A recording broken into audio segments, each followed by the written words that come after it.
Incendie en Grèce, les autorités sur la piste criminelle. La zone côtière aux alentours de la station balnéaire de Mathi en Grèce a été complètement ravagée par les flammes.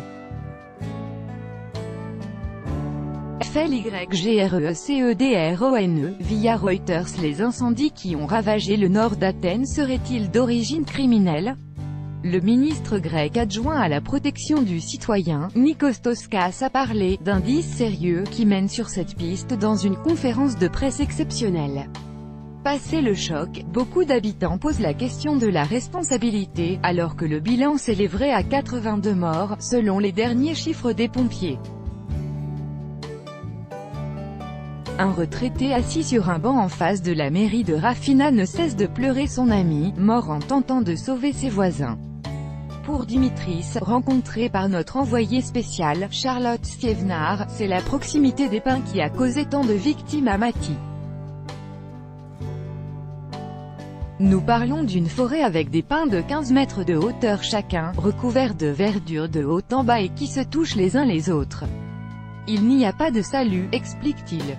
Il est très en colère, particulièrement contre l'absence de plan d'aménagement sur cette zone construite de façon dense et anarchique. Seule une petite partie appartient à la municipalité de Rafina. Le maire adjoint Yorgos Tchatchoulachis confirme l'absence de plan, même si pour lui, ce n'est pas ça qui a causé tant de morts. Le feu s'est propagé car c'est une zone pleine de pins, j'étais sur place, je l'ai vécu. D'après ce que je sais, la vitesse du vent était de 100 km/h et il tournait sur lui-même.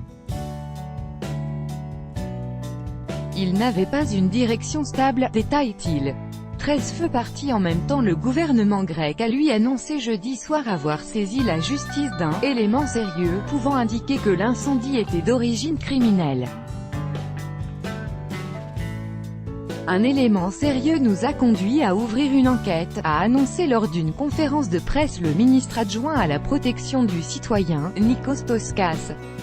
Pour un autre incendie, violent mais qui n'a pas fait de victimes à Kineta, du côté ouest de l'Attique, M. Kostas a parlé aussi de « sérieux éléments » évoquant un incendie volontaire.